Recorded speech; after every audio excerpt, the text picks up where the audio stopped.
Olá pessoal, bora lá então continuar nosso estudo das lentes gravitacionais, passando por esse terceiro tópico nessa aula 3, os conceitos de física moderna e física quântica.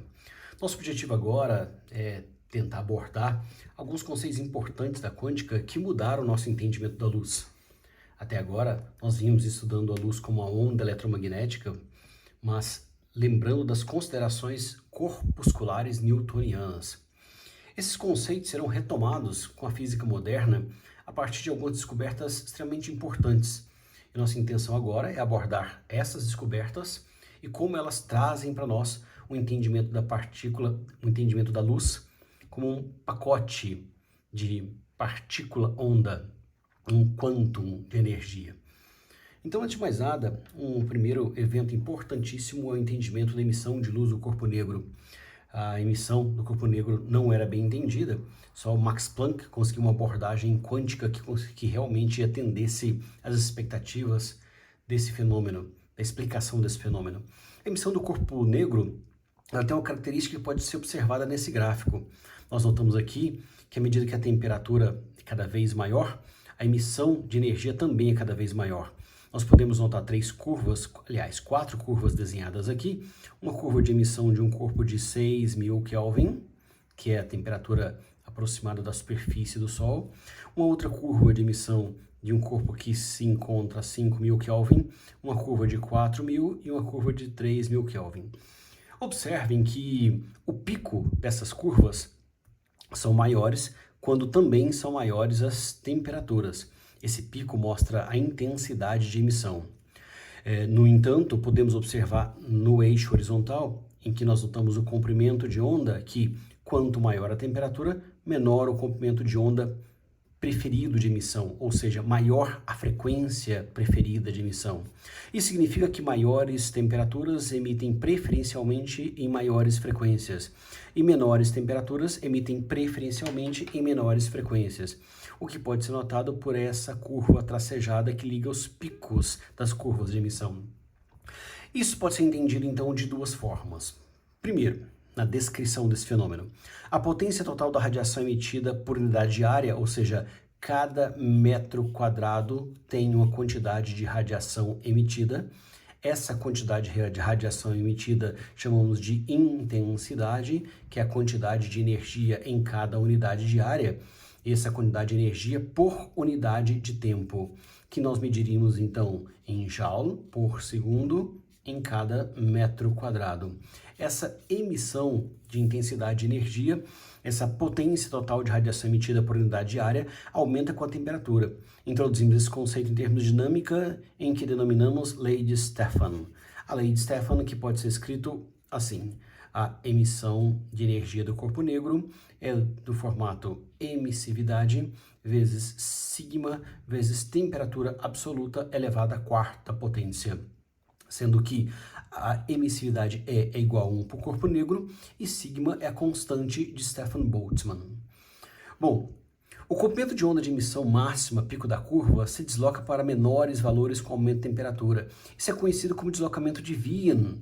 Aqui a gente pode ver isso escrito da forma lambda máximo vezes temperatura é igual a 2,898 10 a menos 3 em metro Kelvin.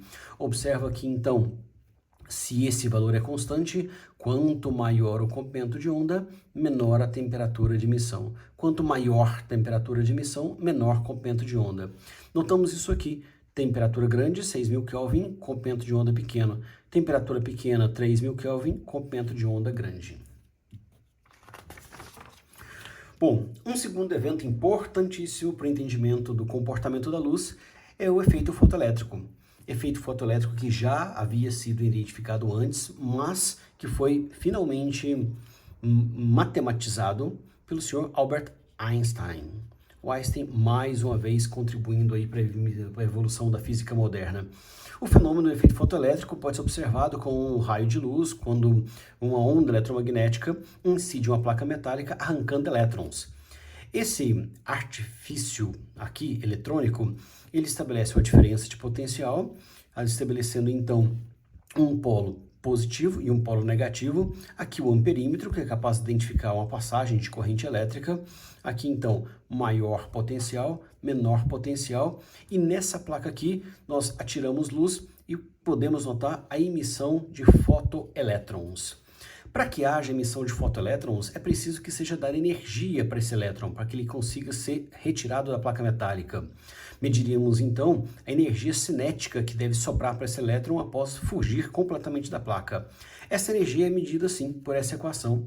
Aqui nós temos que a energia cinética que sobra para o elétron ao escapar da placa, é igual a um pacote de energia dado, H vezes F, menos o que chamaremos de φ, função trabalho. Essa função trabalho é o mínimo de energia necessário para que o elétron escape da placa. Essa equação, que é a equação de primeiro grau, energia cinética em função da frequência, energia cinética máxima em função da frequência, pode ser observada nesse gráfico. Uma função de primeiro grau, em que menos φ, aqui é o valor em que cortamos o eixo das ordenadas. Observa que para metais diferentes, a função trabalho, energia necessária para que o elétron escape de cada metal é também diferente.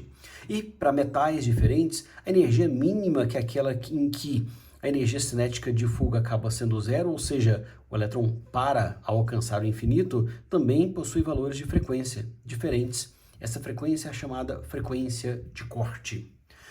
O importante no efeito fotoelétrico é notar que, à medida que fornecemos frequências diferentes, de frequência na onda vermelha, ou verde, ou azul, ou anil, ou violeta, os elétrons conseguem apresentar energia cinética final diferentes, sendo que existe uma frequência de corte natural. Essa frequência de corte natural é a frequência mínima capaz de arrancar elétrons. Significa que ondas eletromagnéticas de menor frequência não são capazes de arrancar elétrons. Isso coloca em dúvida as explicações anteriores da física clássica sobre a onda eletromagnética. Afinal de contas, se a energia incidisse continuamente em cada elétron, uma energia de baixa frequência, esse elétron absorveria também continuamente até que fosse finalmente arrancado da placa. De fato, não é isso que acontece.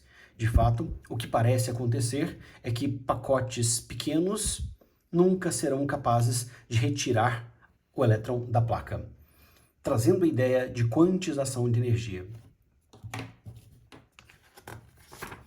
Bom, o modelo de Bohr é, novamente, outra quebra de paradigma sobre o comportamento do elétron. O modelo de Bohr estabelece alguns princípios importantíssimos. Primeiro, o elétron orbita o núcleo do átomo de hidrogênio em trajetórias circulares, em que a força elétrica é o agente centrípeto. Podemos observar isso aqui, a força elétrica como agente centrípeto, o que pode ser escrito no formato: força elétrica é a força centrípeta necessária, força elétrica igual a K, vezes carga do elétron em órbita, carga negativa E, carga do próton central aqui é também dividido pela distância, que é o raio do átomo ao quadrado. Isso é a força elétrica. Força centrípeta, massa, velocidade ao quadrado, dividido pelo raio. Observa que nessa equação podemos relacionar velocidade e raio de órbita do elétron. São estáveis apenas certas órbitas específicas, e apenas nessas órbitas o elétron pode ser encontrado em equilíbrio, ou seja, sem que haja constante emissão de energia. Então agora, Niels Bohr estabelece uma quebra de paradigma às hipóteses de Maxwell. Maxwell estabelecia que toda carga elétrica acelerada emitiria continuamente energia. O elétron em órbita circular está constantemente acelerado. Afinal de contas, ele possui aceleração centrípeta. Então, Bohr estabelece que são estáveis apenas certas órbitas específicas, e nessas órbitas o elétron pode ser encontrado em equilíbrio sem que haja emissão de energia. Terceira hipótese. O elétron pode saltar entre essas órbitas possíveis, emitindo ou absorvendo energia. Essa variação de energia não pode ser tratada pela física clássica e está relacionada com a frequência de onda emitida absorvida por esses elétrons pela relação variação de energia é igual a HF, em que H é a constante de Planck, 6,63, 10 elevado a menos 34. Observe então que nesse formato de quantização de órbitas, ou seja, o elétron pode saltar entre órbitas possíveis, emitindo ou absorvendo energia. O elétron poderia, então, pular de uma órbita externa para uma mais interna, liberando esse pacote, essa quantidade de energia, de uma órbita externa para outra órbita interna, liberando outro pacote de energia, mas as possibilidades são infinitas.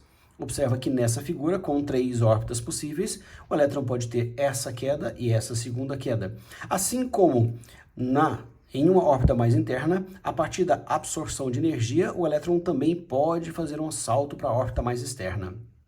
A quarta hipótese de Bohr é que as órbitas permitidas pelo elétron em torno do núcleo são quantizadas, ou seja, ocorrem apenas em alguns valores discretos possíveis em que o momento angular, mRV, é múltiplo inteiro de h-barra, equivalente a h, constante Planck sobre 2π, ou seja, a quantidade de momento angular sempre é no formato mRV igual a n vezes h-barra. Está estabelecido um novo formato de átomo dentro da física moderna. Bom, por fim, podemos observar que esse comportamento do elétron em saltos quânticos, saltando entre órbitas quantizadas, pode ser muito bem observado experimentalmente em laboratório, no que nós chamamos de séries de emissão. O diagrama de nível de energia ao lado mostra a emissão de elétrons de um átomo de hidrogênio. No diagrama de nível de energia, observamos os números quânticos dos estados no lado esquerdo do diagrama. As setas verticais representam transições possíveis. Aqui no lado esquerdo, os níveis de energia, nível 1, nível 2, 3, 4, 5, enésimo nível, e aqui as possibilidades de salto do elétron. Essas séries que foram medidas em laboratório foram conhecidas como série de Lyman, a primeira série de queda até o nível 1, série de Balmer, a série de queda até o nível 2, de elétrons mais energizados, e série de Paschen, quedas de níveis mais energizados até o nível 3 de energia do elétron. O diagrama de níveis de energia, observamos os números quânticos estados do lado esquerdo do diagrama. As setas verticais representam as transições. Nesse diagrama, identificamos as transições de Balmer, Lyman e Paschen. Observamos aqui, olha, exatamente faixas de espectro de emissão. Espectro visível de alguns elementos, hidrogênio, hélio, neônio. Olha só, aqui o hidrogênio, neônio e hélio. Aqui as faixas de absorção e faixas de emissão. Espectro visível de alguns elementos. A forma de linha se deve ao fato de que a luz atravessa uma fenda fina antes de ser separada nos raios do espectro. Aqui nós observamos as emissões desses elementos e aqui uma faixa de absorção. Observem que as faixas de emissão de hidrogênio batem exatamente com as faixas de absorção do hidrogênio. Aqui, uma emissão do hidrogênio e aqui uma absorção identificada. Aqui, outra emissão e absorção. Emissão, absorção. Ou seja, exatamente as possibilidades de emissão batem com as possibilidades de absorção de cada átomo.